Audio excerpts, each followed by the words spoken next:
Good afternoon, everybody. My name is Paula Browning. I'm Julie's member and remote services manager. On with me today is Stephen. He's our education and online training manager. He's going to kind of monitor our Q&A. So if you have any questions during the presentation, you're more than welcome to drop those in there. Today, we're going to talk about what it means to be a Julie member and the responsibilities that go along with that. So to get us started, we're going to go ahead and talk about the importance of what the member coordinator and the alternate coordinator's responsibilities are. Julie kind of looks as the coordinator as the bridge between the excavators in the field, and that could be a homeowner, do-it-yourselfers, the professional excavators, landowners, farmers, things of that type. The purpose of the coordinator is so that we can make sure that we have a good contact with the member that can be the coordinator between the membership and the responsibilities in the field. What are the member coordinators' roles and responsibilities? So first of all, it's going to be to watch for an annual summary. Every year around fall, we send out a email to our member coordinators and the alternate coordinators, asking them to review all of the information that's stored in our database for contact information for them. Something as simple as has your coordinator changed? Maybe you've got some new alternate coordinators that are going to take on a new role. Has a GIS person been changed? Make sure your damage contact is up to the current communication. You want to make sure that you review all of this information. Maybe your holidays have changed, your hours of business have changed. That's your opportunity as a Julie coordinator to make those annual reviews and changes whenever necessary.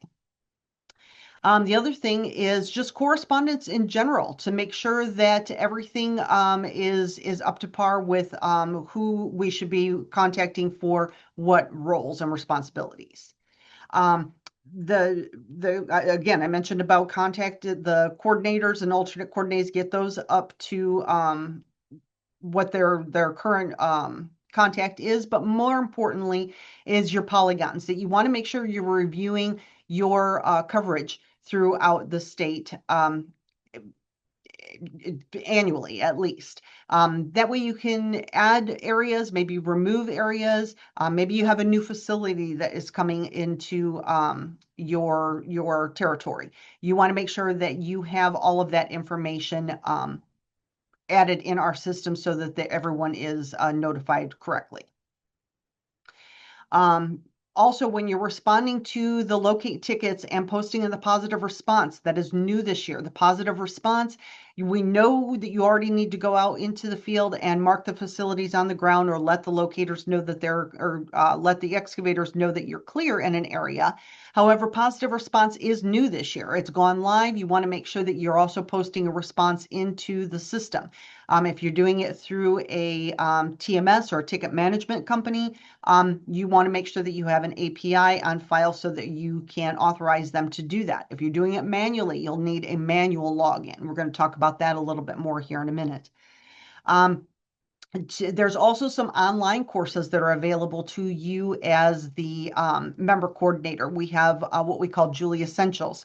There's a training course that will tell you specifically what your role is and kind of get you comfortable with what your responsibilities are. Also, you can kind of look as your role as the liaison between Julie, its members, and then the excavating community as a whole. We've already talked about the wide variety of excavators that dig in Illinois. You, as the member coordinator, you are kind of the bridge between Julie and that excavator. So I already mentioned about the positive response. It is live as of January 1st, 2026.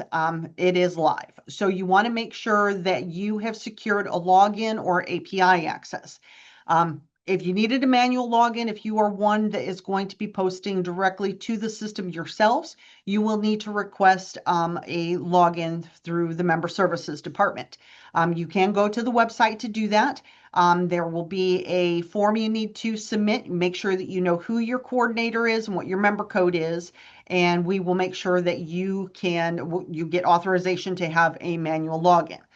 If you need a API access, there's also an area that you can fill out an NDA and the API application so that you can have the TMS company act on your behalf. You also want to make sure that you're familiarizing yourself with the positive response codes. So the image that you see on the screen currently, that is just kind of the cliff notes of the codes. This is going to kind of tell you just a brief description of what they are. When you go to the website, you're going to see a more detailed handout that you can print, or you can have it electronically, however you want to do that. But it's going to tell you what the code is, and there's going to be some codes that you'll be posting that would require a response back from an excavator. So you're going to want to watch for those emails or responses in the positive response system. So make sure you familiarize yourself with those codes. You also want to make sure that you're developing an internal procedure. This is going to be different for a lot of companies. Some people are accustomed to going to the field, marking it all clear in the field and calling it done. There is going to be that additional step where you're going to have to go into the positive response system and put a code 10 that's indicating that you have checked the job site and it's clear. It also wouldn't require that additional email that you would send, or you might not need to mark an all clear on site. If you can look at your maps, maybe your facilities are in the front and the request is for the rear. You no longer need to go to the field to mark that okay. You can actually come to the positive response system and put a code 10 in there indicating that you've checked the job site and it's clear. Okay, so again, it's an internal procedure that you guys want to make sure that you you get that taken care of, making sure that it's going to function that best suits how you guys need to be responding to the positive response system. You also want to review your facility types. What we've kind of have seen is some of the cities, maybe in our database, we have you for sanitary sewer, storm sewer, and water, but then you also have traffic signals in some areas and street lights in others. The traffic signals and street lights aren't getting added to the system, so make sure you are watching for that. Or maybe you have fiber that runs in there that isn't in the system. So again, I talk about the annual summary report. At the very, very top, it's going to tell you what we have in our database for all of your facilities. If you need to update those, you feel free to do that. You can add them. Maybe you've sold them. They need to be switched to another provider. We need to update that in our system as well. Otherwise, in the positive responses system, you're going to be required to post a response for that. So training is also available for positive response. So there's recorded webinars, again, available on our website. We have them for the member that we're talking about today, but then there's also one for the excavator. What is the excavator's responsibility as well? You may have a dual role. You may be the member, but you also may be the excavator in the field. So you might want to watch both of them. There's also online courses through Julie Essentials that will walk you through. There's little questions and things of that type as you go through the Julie Essentials course. So you can take a look at those as well. Again, I'm going to mention again, January 1st, 2026, it has gone live. The benefit for the excavator in the field is you as the member, all the members on the ticket, if they have posted a final code, a 10 or a 20, before the due date, maybe it's 24 hours before the due date, the excavator in the field is actually going to receive an email from the Julie's positive response system informing them that, hey, all members have responded. You can go ahead and begin your excavation early. That's a benefit to the excavators. So that's one huge perk for them. I can say for you as the member, if you fail to respond to the positive response system, penalties could be you could result in penalties. Um, right now, at the first of every week, we have been sending emails out to let all members know if they are not compliant with the positive response yet. It's just kind of an indicator that you've not met the threshold. This is the number of tickets that you are not compliant. And you can always reach out to us and we can help you get on track with that. I know we've gotten some responses. Some people say, we're still working through the process, but at least we're letting you know where you are. Okay. All of that information is available on our website. So that is the web address at the bottom there. You can make note of that, but that will take you to the positive response area as well. Another thing that for the members is remote ticket entry. This remote ticket entry is a huge benefit to you as a member because if you have excavators that are going to be doing self-service and submitting their own locate requests, that's going to allow them to be able to submit the details of their job sites in their own words, making it a little bit easier for them to process the request. As a member, we encourage you to promote the remote ticket entry program for the excavators in your area. One huge benefit that has been added as of last year is the excavators that are submitting their own locate requests. They have the ability to attach photographs, maps, things of that type to the actual locate. So you as the member, when you get that ticket delivered to you, you have that attachment. So you have additional information, making it a little bit easier for you as the member to easily identify the job site that the excavator is requesting. So that's been a benefit.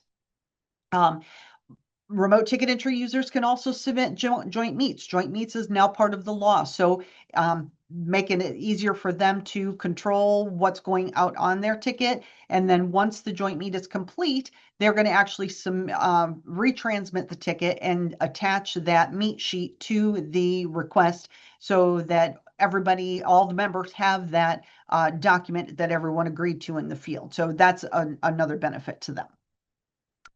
They can cancel a ticket. So if a job has been canceled for whatever reason, maybe the job's no longer going to take place or it's being delayed for whatever reason, as long as it's before the begin date, remote ticket entry users can go in and cancel their own request. Making a note so that you as the member, you know that you don't need to respond to that as well. So that's an option. And then coming very, very soon is the option to be able to submit a planning and design request through the remote ticket entry program. Again, another benefit to them, all the contacts are there through the positive response system. You as the member can go ahead and post your maps and everything right in there. Julie stores all that information for up to 5 years. So that's a benefit to you as the member as well. So using or to become a remote ticket entry user, you can request or you as the member can let them know they can attend a free online training. I'm the one that typically does the remote ticket entry trainings, about 90 minutes long. Once it's completed, the remote ticket entry user will get an account and password from us, and they can begin using the system. So things are improving with how the remote ticket entry program works, and it's a benefit to all excavators in Illinois. If you have multiple people in your company that are required to have a or are responsible for getting a Julie locate request, we do want each individual person to have their own login. So it's not one login for your entire company, but each individual person would have their own unique account and password so that they can access their own tickets. Everybody can kind of cross-reference each other's tickets too. We make sure that that's matchable as when the accounts are created as well. And then the other thing that became law this year is that you need to make sure that the service laterals are locatable. So what does that mean? So any service lateral that has been either fully replaced or newly installed needs to be locatable, okay? This requirement started as of January 1st of this year. So if anything is, and it was more for futuristic. So right now, if you have a service letter, we'll just say water. So if you have a water line that goes from your house to the street that's not locatable right now, and it needs to be replaced fully from the house to the street, that line, when it goes in new, must have a tracer wire or some method to be able to identify that water line going forward. Okay, again, it's for futuristics. Okay, what's your responsibility as the member? Okay, so like I said, if you as the excavator are fully replacing that service lateral, it needs to be locatable when it goes back into the ground. All right. But I can say that it's not required to be located. If you have not located it previously, you're not required to locate it now. Again, I'm going to go back to the water line for an example. So if you had a water line from the street to the house that's fully replaced, you need to make sure that it's locatable going forward. However, if you never marked, if we'll say you're the city and you are never marking from the main to the home, that's still the case. You are not required to mark it going from the main to the home. You would be required to mark the main at the street, but not the one going from the service line from the main to the home. But that would mean that if a plumber had to come in and repair that line, that plumber should be able to locate that line using whatever equipment is necessary. Okay, so again, the service laterals, if it's fully replaced or newly installed, it needs to be locatable, but it does not necessarily mean that you need to add it to your area for locating purposes. Again, more information is available on our website. Again, that's the link at the bottom there that you can get some more information about the service laterals. But also with that being said, our damage prevention managers, you see you've got Roger Watwood, Lucy Martinez, Dave Van Wy, and Brian McKenzie. The four of them are available for any questions that you have about that service laterals. They're also available for any on-site trainings, for safety presentations or anything of that type. They're available. They love to use the fact that the line's drawn in chalk. So if Dave's on vacation, Brian can help just as well, or if Roger's on vacation or unavailable for some reason, Lucy can help, vice versa. All four of them help each other out, so you're more than welcome to reach out to any of them if you should have any questions. Again, their contact information is available on our website as well. Also, I want to introduce you to the member service team. So these four are the four that work in our member services department. So you may even recognize some of these names. If you ever needed to make changes to your database for any reason, whether your coordinators change, alternate coordinators change, going on vacation for a week, you need to change a delivery method, one of these four is available to help you. So feel free to reach out to them at any time.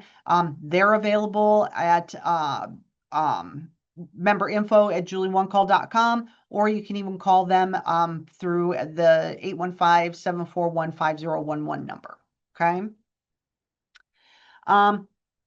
Also, there's some more information for you about online education courses. I've talked about Julie Essentials. There is the one for the member yourself. However, there's additional information for you as the excavator. If you have out-of-state excavators coming in, there's also one for out-of-state excavators. So you might want to take a look at the Julie Essentials courses. I know a lot of companies have started implementing those in their onboarding process, so you're welcome to do that as well. They're there for your use, and they're free, so help yourself to those. Also, the Julie website, tons of information on there. I highly encourage you to take a look at the positive response section. Since it is new this year, take a look at that, and if there's questions, you can always reach out to us. Damage prevention managers, I've already mentioned too, they're available for on-site presentations whenever you need those, and any questions that you might have about field, anything out in the field as well.